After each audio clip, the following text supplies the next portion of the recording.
So 5 months after its grand inauguration by Prime Minister Narendra Modi, cracks have already begun appearing on the Atal Setu, also known as the Mumbai Trans-Harbour Link. This remarkable sea bridge, the longest in the country, is now under scrutiny for all the wrong reasons, as you can see on the visuals on your screen. Now, these cracks were first highlighted by Maharashtra's Congress chief Nana Patole, who inspected the site and in an exclusive conversation with the Times Network has accused the Mahayuti government of corruption, citing these cracks as evidence. Here's a look at this report filed by my colleague Abhishek and the interaction he had with Nana Patole.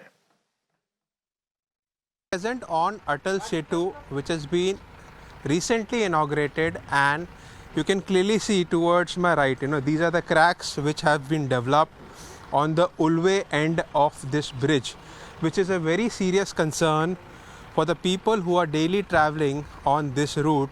In fact, this is something which was highlighted by the Congress chief Nana Patole, who has inspected this road, the bridge, and highlighted the cracks. In fact, he leveled corruption allegations on the Mahayuti Sarkar. Let's try and understand how deep is this.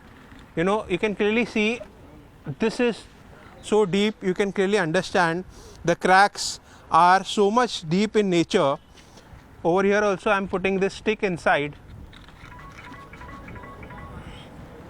and this is the huge, till where my fingers are, this is the gap clearly can be visible on this road, and cracks have been developed. So how serious and dangerous is it for the people, you can clearly understand. And I'll also show my cameraman to show you, this is now being spread to couple of meters from here towards the road, and again these are the cracks being developed. कहेंगे जो 3 महीने हुए ये cracks आ गए। देखो, आप तो सिर्फ लाइव देख रहे हो। महाराष्ट्र की सरकार ये भ्रष्टाचारी सरकार है। महाराष्ट्र को नरेंद्र मोदी और अमित शाह ने एटीएम बना के रखा, यहाँ का पैसा लेना और गुजरात में बांटना, यहाँ के उद्योग लेना, उधर लेके रखना, और उसे महाराष्ट्र को बर्बाद करने का एक प्लान नरेंद्र मोदी और अमित शाह ने बना के रखा है। 3 महीने के पहले अटल बिहारी वाजपेयी जी के नाम से इस पुलिया का ब्रिज का इनॉग्रेशन किया। ये समंदर में है और जनता को जान माल का खतरा है, ये भी सरकार को पता है, लेकिन भ्रष्टाचार तो करना ही है, कमीशन तो भेजना ही है, एटीएम देना ही है, और इसलिए ये 3 महीने में पूरा ब्रिज के पास सब रास्ता ही खसकना शुरू हो चुका है। तो महाराष्ट्र की सरकार कितनी भ्रष्टाचारी, एक उदाहरण दिया, ऐसे कई भ्रष्टाचार के उदाहरण आपको महाराष्ट्र में देखने मिलेगा। और इसलिए मैं आज जो हमारा महाराष्ट्र में आंदोलन है सरकार के भ्रष्टाचार के, नीट का पेपर की लीक हो, पेपर लीक की बातें हो, बहुत सारे इशू पे, किसान के इशू पे आज महाराष्ट्र में सब तरफ आंदोलन चल रहा है, और ये सरकार को हम दिखाना चाहते हैं कि तुम कितने भ्रष्टाचारी लोग हो, और इसलिए मैंने लाइव आपको ये सब दिखाने के लिए यहाँ पे लाया हूँ। Meanwhile, the Mumbai Metro Authority has termed the report to be rumors and has said that the cracks are not on the bridge itself but on the approach road connecting the bridge from Ulve towards Mumbai. Listen in. Actually, ये जो है this is service road जो है temporary connecting ramp 5, ये जो है main bridge का जो है कनेक्टिंग पार्ट है, जो कोस्टल रोड न बनने की वजह से लास्ट मोमेंट में बनाया गया है।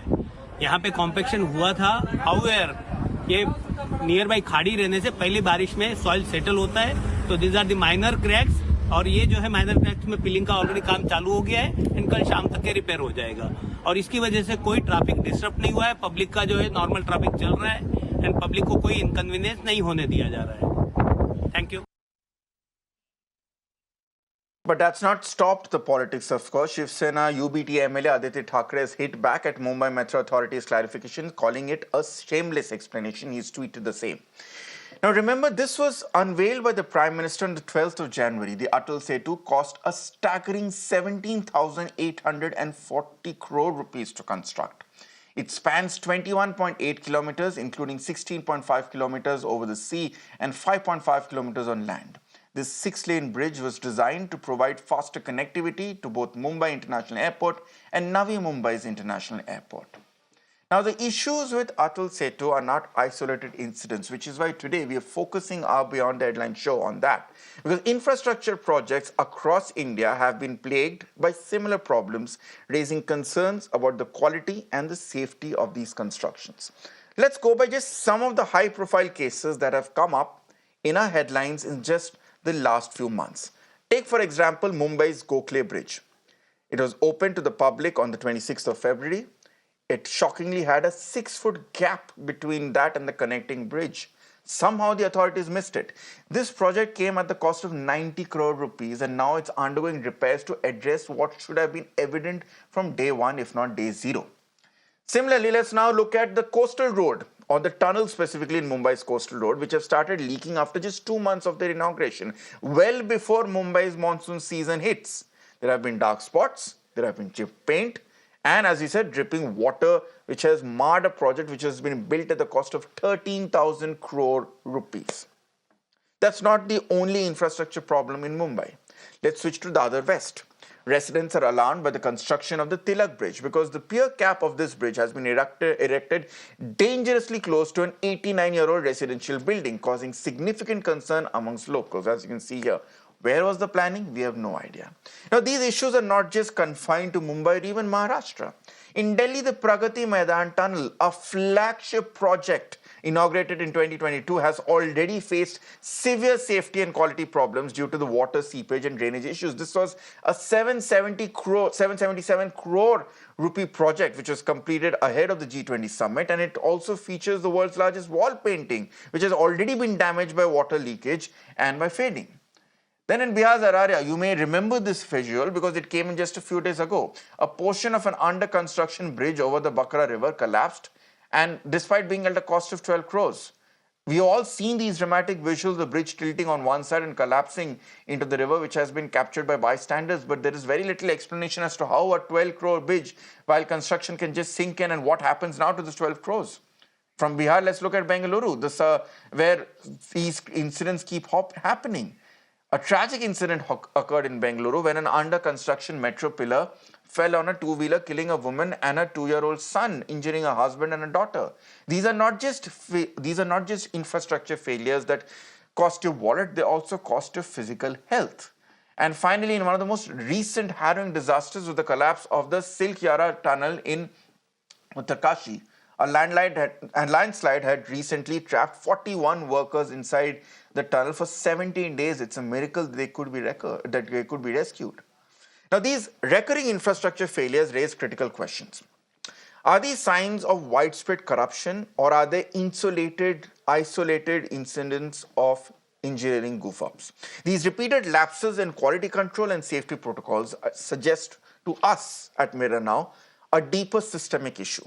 Therefore, the need of the hour is determining whether these are isolated incidents of negligence, or are they, as he said, indicative of a larger pattern of corruption and mismanagement in India's infrastructure projects. Let me go across to my esteemed guest joining me. We have Pradeep Mahod, leader of the BJP, Shailesh Gandhi, former CIC, Dr. Sudhir Krishna, former Secretary of the Ministry of Urban Development, and Sujata Paul, spokesperson of the Congress. Dr. Sudhir Krishna, I'll come to you first because I have a feeling once the politics starts, it will be very difficult to get out of it and focus on the issues here.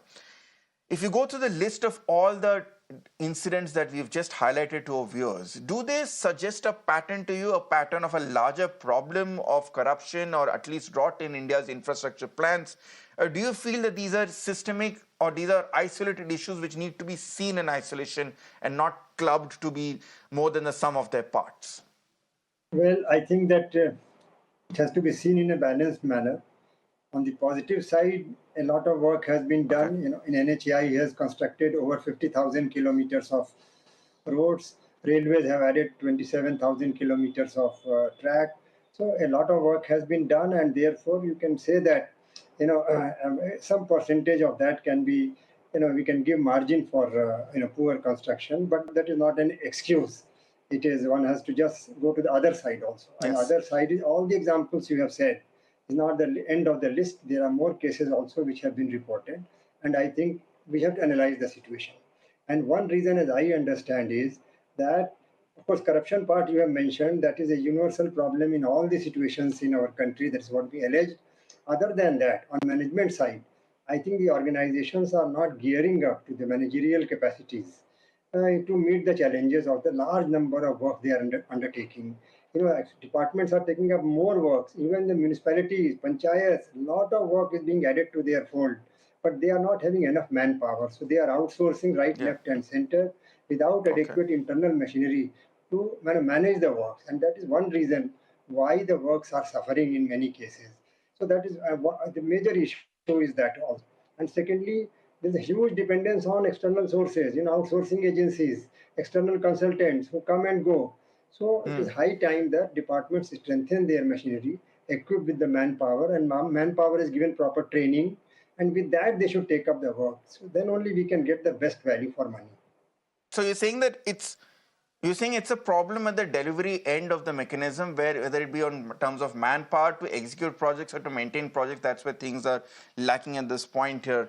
Let me also bring in Shailesh Gandhi, former CIC, before I go to Pradeep Moore and Sujata Paul. Mr. Gandhi, the reason why we are focusing at the higher infrastructure is at the more glamorous and the more headline garnering failures of infrastructure projects is because only then, as an iceberg or as a trickle down effect, focus comes down on some of the lower infrastructure projects which often do not get detected, or the infrastructure failures which do not get detected in time before tragedy falls. Look, for instance, the Ghatkopar flyover that collapsed in Mumbai.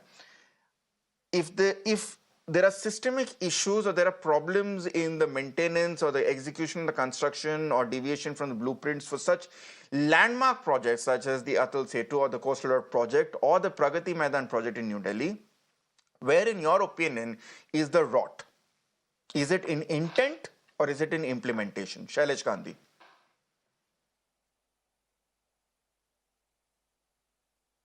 I think it's both. First and foremost, what I saw just now was a horror story unfolding. A horror story about which the nation should be ashamed of. Series of fairly large projects. They were not small projects. Hundreds of crores or thousands of crores were spent on these. And yet there is no accountability. I think one of the basic problems is we do not punish people for corruption. We say we have a Prevention of Corruption Act. I submit we have a Protection of Corruption Act. We do not punish people. And just to quote one simple example, a study was done of a CBI anti-corruption branch of 5 years, 1980 to 84 and 2008, 26 years later. And it was found that only 4 people had been to prison for more than 20 days. That was the outcome of this. 71 cases were still continuing in 2008. We have a very poor accountability record and we do not punish people. And our judicial system helps this. So if people are corrupt, they only have their profit. In the worst case, if something goes wrong, they will we be do not taken punish. care of. This If something goes wrong, if you're lucky, it gets detected. If you're lucky, it gets detected. If you're not, then some of us lose their lives as well.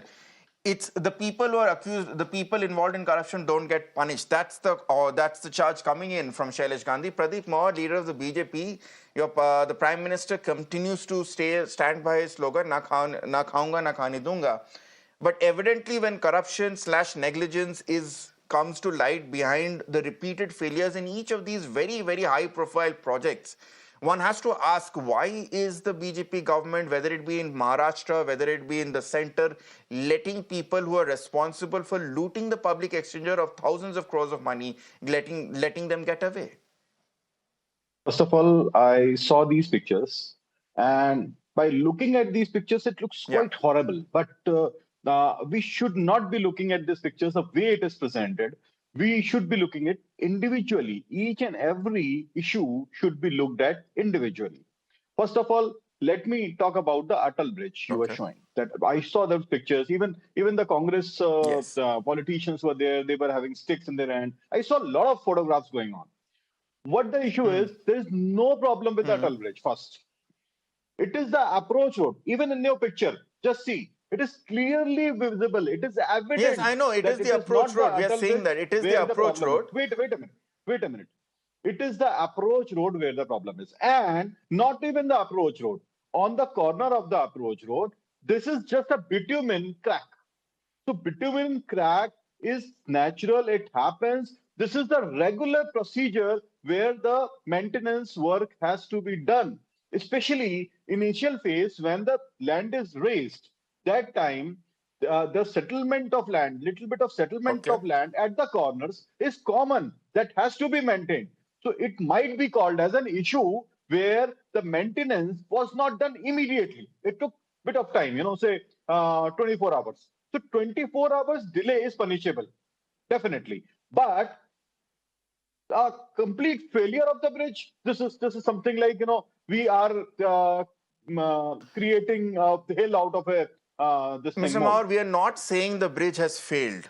We are not saying the bridge has failed, and we have maintained this is not a crack on the bridge, but it's an approach. It's part of the entire project. And even if there are bitumen cracks, sir, have never seen cracks that big, and I don't know whether you say it's how you can call it normal. I'm not disagreeing. Maybe they are. But if you take it in conjunction with the other projects in Mumbai that have failed or that have had problems, the coastal bridge, the Tilak bridge, the Gokhale bridge, there is a problem, sir, and that's my point. These are the high-profile ones when we are paying hundreds or thousands of crores. Why can't we get it right? That's my first concern. Second concern is, if we can't get such halo projects which have been inaugurated by the Prime Minister right, what hope there is of the labor hoarding being erected properly and not being erected in a soil which is weak or being erected of a size which is proportionate, and tomorrow that hoarding comes down on people like what happened in Ghatkopar? No, it's not a matter of hoarding comes down. Understand, it's the corner gap which has been created. It is an issue, but it is a very small issue, not an issue to be discussed at this strength. Definitely, it is an issue where the contractor who might have done, he should be scolded and called upon to fill it up immediately. That's it. This is the issue of this level, and we are hyping this issue at such a level as if this is something like a big. Understand one thing: these kind of projects are state-of-art projects, and they have a reputation. The way the opposition, my concern is way the opposition is highlighting the negativities, unnecessary negativities of these projects. This is creating a negativity for our nation also. The opposition doesn't need to highlight the opposition doesn't need to highlight, or we don't need to highlight negativity here. Anyone who approaches these roads will go through these cracks, and this is not good optics if anything else. And as I said, it's not in isolation, but never mind. Let's take your argument, put it across to Sujata Paul of the Congress at this point. Sujata Paul, are we guilty of making a mountain out of a molehill? And should this be, one second, Sujata Paul, are we guilty of making a mountain out of a molehill? I am appalled to hear these arguments which make no sense at all. I come from Uttarakhand and I know exactly what is happening to the infrastructure development which is being touted as the Pradhan Mantri's dream project. Roads are being built and the excuse that is being given is that we need an approach for reinforcements for the army because we have a border with China. But you know what? When you cut down those trees to build roads, you increase the gradient of the mountains, and the mountains are coming down like a pack of cards. You have to see what has happened in Joshimath to understand that the infrastructure development that is happening today is not just substandard, but also faulty in the vision behind it. Now, when you talk about, I think somebody mentioned about outsourcing. When we talk about corruption, more than that, let me explain to you where the problem is when you have these projects and they are not being done properly. Because the project goes to somebody, and in Uttarakhand, most of the projects have gone to people, companies of Gujarat. We don't even know which companies those are. So they don't come there to make the roads. Who comes? It is the local contractors, the subcontractors and the subcontractors to whom the work is let out. And as a result, what happens is that the work is substandard because those people do not have the technology all the technical know-how as to how to build these, to make these constructions, build the roads, the bridges, and that is why the Silkyara tunnel mishap happened. Till today, nobody has been punished for the Silkyara tunnel mishap. Now you look at the Pragati Maidan tunnel. That has happened, that happened some time back, and yet in the first rains which are coming, we are seeing the flooding of the Pragati tunnel. Yes, so no, Sujata Paul, we have already, Sujata Paul, you're right. We have highlighted these issues, but the point is number one. The devil's advocate argument can be that infrastructure is a bit of a goalkeeper's job. Only the misses get remembered.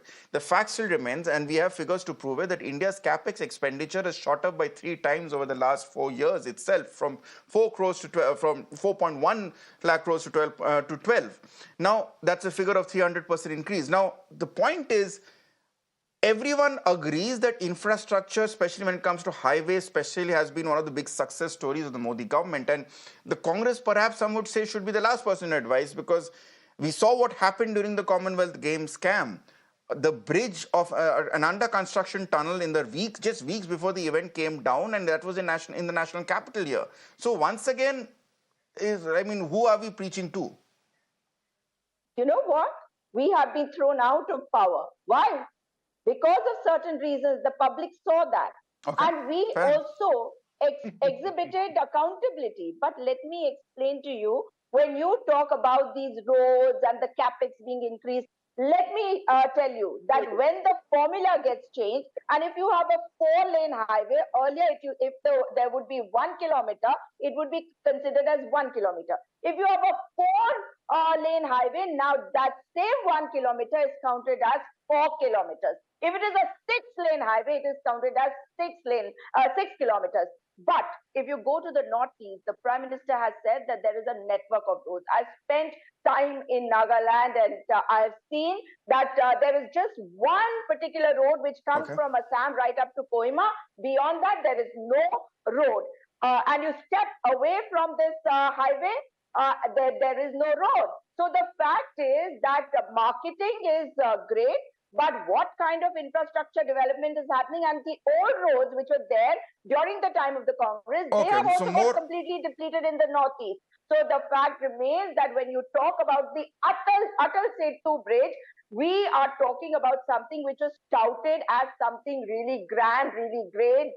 And there were film stars like Rashmika Mandana who were putting out videos which were being reposted by the Prime Minister, no less. Now explain to me, if there are cracks on this road, and somebody just mentioned that these cracks are on the side, they are on the service road. Hello, these are going to go on extending. Are you going to take accountability? Are you going to take responsibility? And will heads roll, or will you say, stop Changati, because it is the Prime Minister who inaugurated it? Well, the BJP spokesperson. Let's face facts. Well, the BJP spokesperson said that all that needs to be done in this case is to scold the contractor. That's what the BJP spokesperson said, that this is not something which needs to be blown out of proportion, and reprimand to the contractor is enough. But jokes aside, Dr. Sudhir, Krishna, is that perhaps the problem, that maybe the government has the right intent and it's going gung-ho in terms of infrastructure projects, which by and large are very beneficial, especially in a place like Mumbai when you have these massive infrastructure results. But where does the lacuna lie in terms of execution here? Are we outsourcing it to the wrong contractors, or are we not looking up at the antecedents of these contractors? What are the solutions, in your opinion, as a former secretary of the Ministry of Urban Development, that need to be put in on a war footing to ensure that these glittering marvels that are built and inaugurated stay like that? The officers have to be held responsible. We cannot put the onus. Of course, contractor will have contractual responsibility in his own way. But to the people at large, it is a department which is responsible. As per the manuals, the executive engineer is directly answerable to the quality of works. He is supposed to inspect the work from end to end. The superintending engineer has to inspect the design, approve the design. So chief engineer has to review it and also accord approval for larger projects. So the officers, senior officers cannot escape. They have to be held responsible. And after that, they have, because if they have inspected and given direction to the contractor to do certain thing and he does not do it, that is one thing. But if the officers don't inspect at all, They don't record the inspection notes to say that what is wrong. For example, if compaction has not been done, the officer should have recorded somewhere that compaction has not been done and contractor should do it. If he does not record that, then the responsibility will first and foremost, it will come on the officer's shoulder. So I think, but unfortunately, as things are, senior officers are not being hauled up. Off and on, we are just passing the responsibility on to the contractor or to very junior officers. Junior officers cannot be held responsible at the national level or at the high level. So I think this paradigm has to change. Officers must take responsibility on their shoulder, and very, very senior, like head of the department, like the chairman of the NHAI or the railway boards, members and so on, they have to analyze as to whether the staff is good enough in terms of numbers, in terms of quality, in terms of their training requirements. All those things have to be reviewed. A time has come because infrastructure is now, investment in infrastructure, as you have said earlier, is multiplying year after year. Twice in 3-4 years, the investment is going up, doubling up, So the work is increasing like anything, and the staff has to be augmented, and they have to take responsibility. There is no way they can escape by saying that these cracks are minor or these are on the fringes and so on. That is not at all going to, because one thing leads to another. The manual says that originally when I joined service, I was told that when a brick is put in the building, the executive engineer shall certify that the brick is fit to be put in the building. That is the manual procedure. But today the whole building is completed, and from beginning to end, no junior engineer also inspects. So, and putting the entire onus on the contractor may not be the right thing. So I think we have to revisit the whole thing. If really we have to get value for money for the people, I think we have to strengthen the administration of works at all levels, and from perhaps secretariat level right down to the section level. And perhaps, as Shailesh Gandhi sir pointed out earlier during a debate, it's time to make negligence or corruption which leads to such infrastructure failures punishable as a criminal offense here, not just through a reprimand or a rap on the wrist, as has been suggested before. Thank you so much. Unfortunately, that's all the time we have on this edition of Beyond the Headline. But Pradeep Mohanji, Shailesh Gandhi, Dr. Sudhir, Krishna, and Sujata Paul, thank you so much for joining us with your views and perspectives. It's time for a short break on Mirror Now. More news and updates on the other side. Stay tuned.